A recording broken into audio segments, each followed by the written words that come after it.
Hey guys, how's it going? What's new?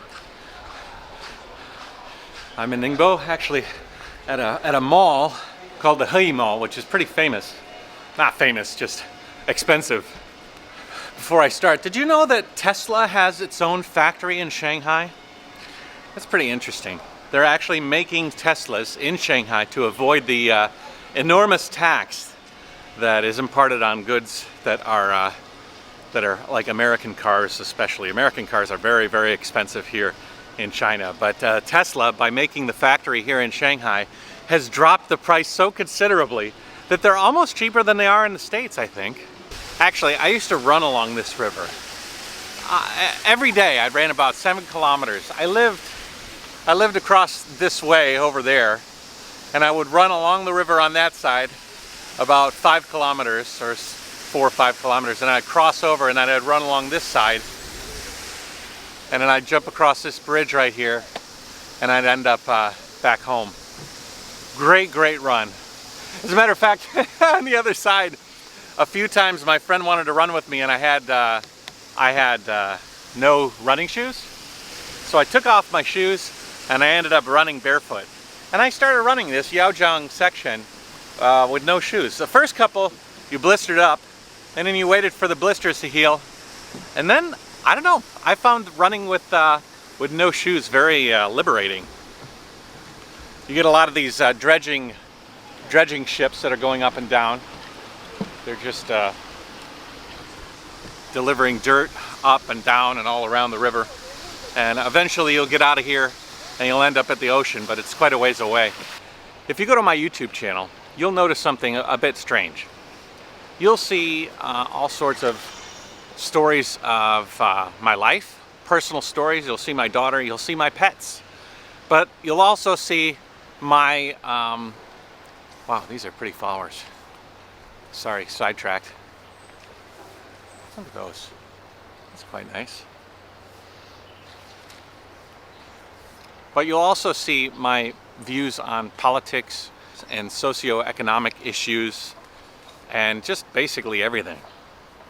You might be wondering why I don't narrow my focus, why I don't maybe stick to specific issues, and why I expose myself to the personal attacks that come with sharing everything and leaving very few stones unturned.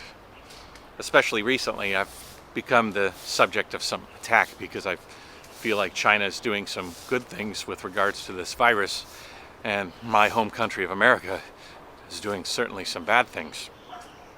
Why do you share so much personal stuff on top of sharing all of your political views and things like that? I think that, well, first of all, times are changing, right? We're learning through social media that we can actually connect personally with people that we used to connect with professionally. We can see the intimate details of the private lives of people whom we used to think of as talking heads in most regards. I think that that is actually a really good thing, especially with the way society is right now. I think there is a severe lack of trust for news, obviously, and media, and some of it is warranted, but most of it I think is not. I think people survive within their confirmation bias bubble, and anything on the outside has now been branded fake. You can listen to an article on CNN and you will discredit it on its face simply because it's from CNN. It doesn't matter if dozens of people researched it. It doesn't matter if 90% of it is factual. You'll just whole cloth say that's false. The same thing with Fox News, which, mind you, has been labeled an entertainment channel. The news thing is a written title, just to let you guys know.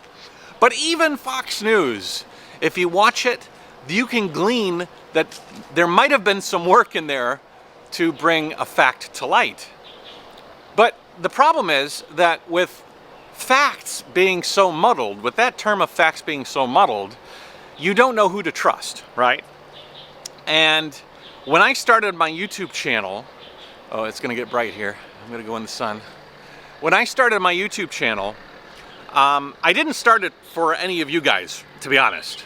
I started my YouTube channel because I have always had a very, very horrible memory.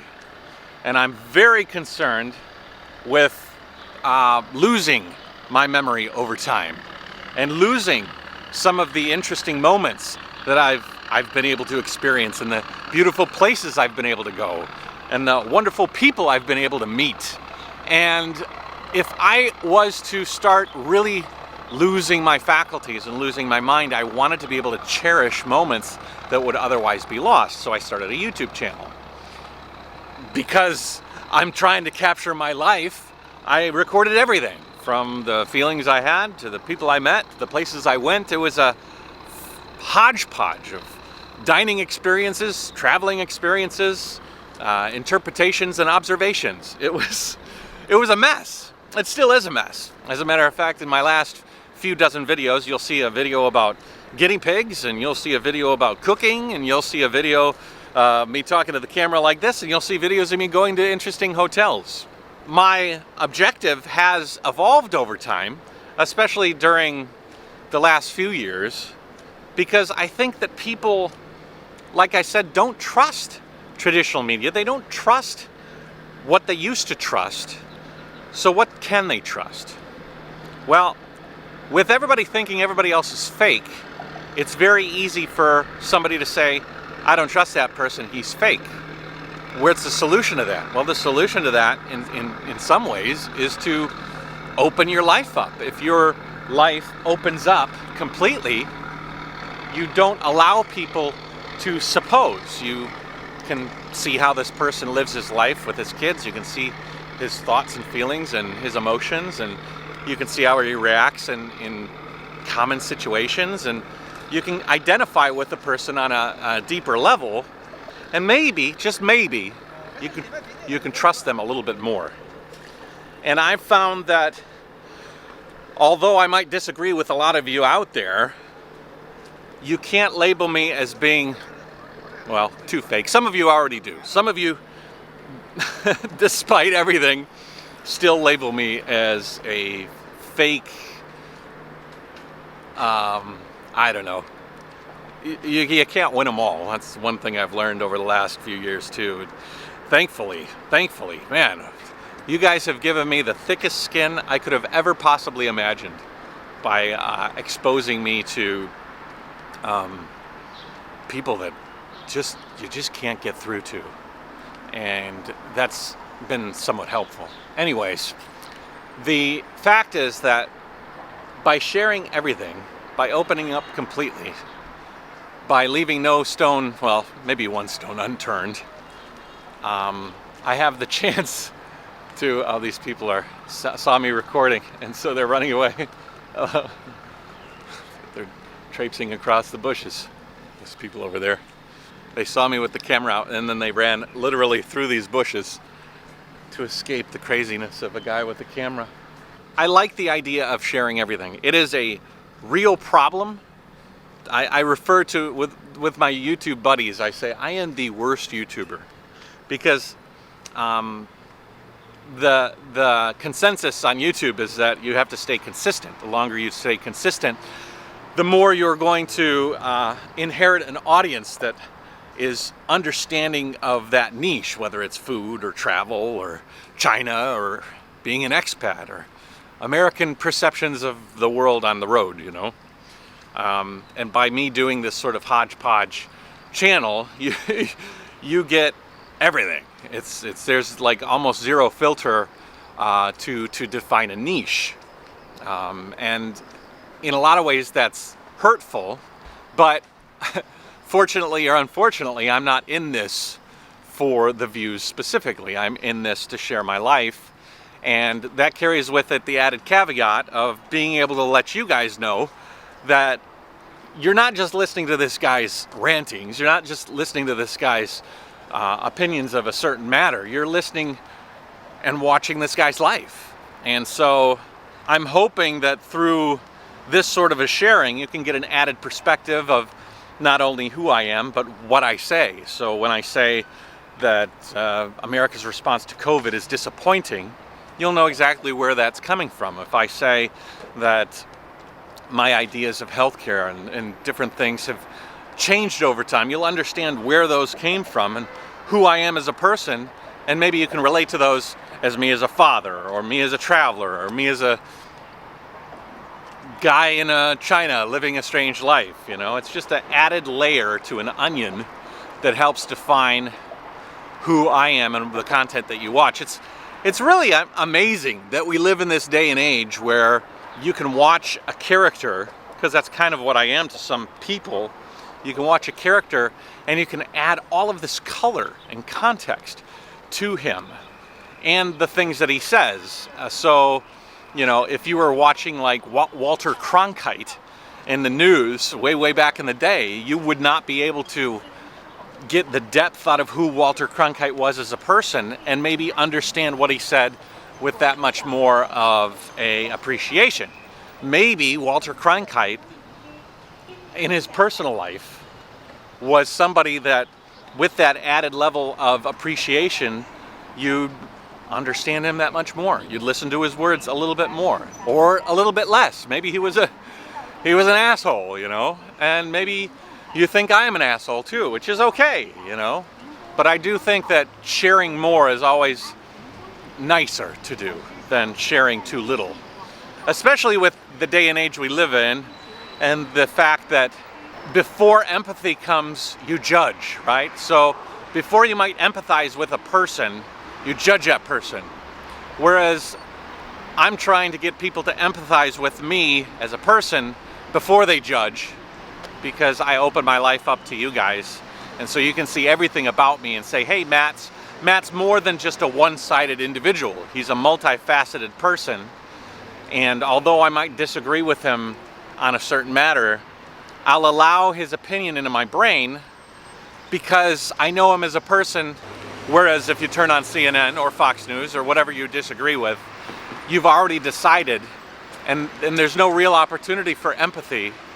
I don't like what they said, I'm gonna change the channel, and that's that, you know, which is sad, because in this time, I feel like everything has become so politicized and goofy, black and white, that there's no gray anymore.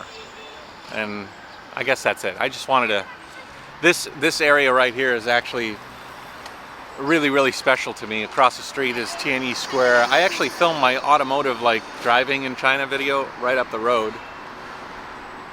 And behind me right here is the park where I used to play Frisbee with my friend Ryan. The only regret I have actually with this whole channel is that I didn't start it sooner. Man, it would have been really interesting to follow my life from the young teenager.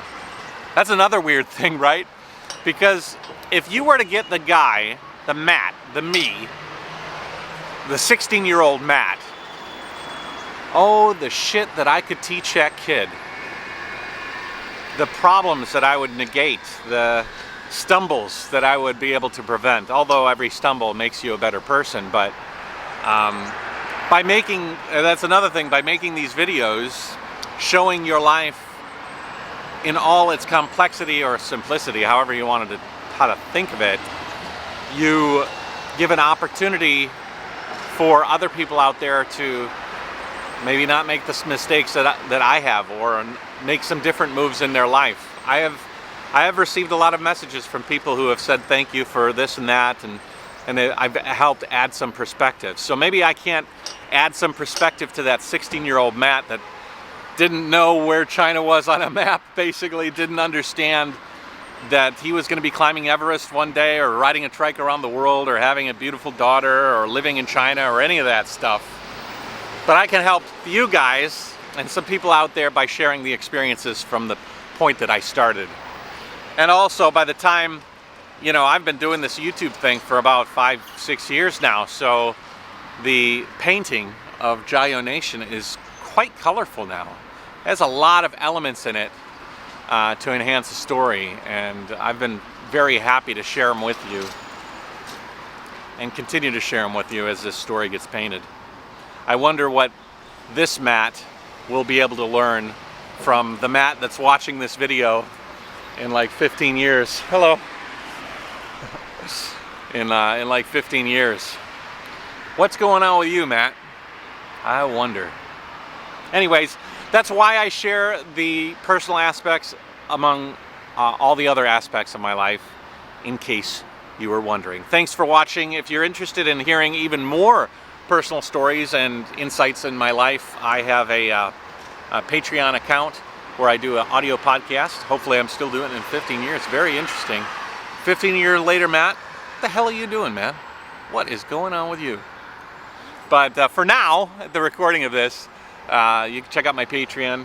You can support me in many different ways, and we are going to have an interesting next few years, and I'm very excited to see it develop. Take it easy, guys. JaYoe. And final parting words, open your mind to opinions of those you think you will disagree with. Take it easy, guys. Bye-bye.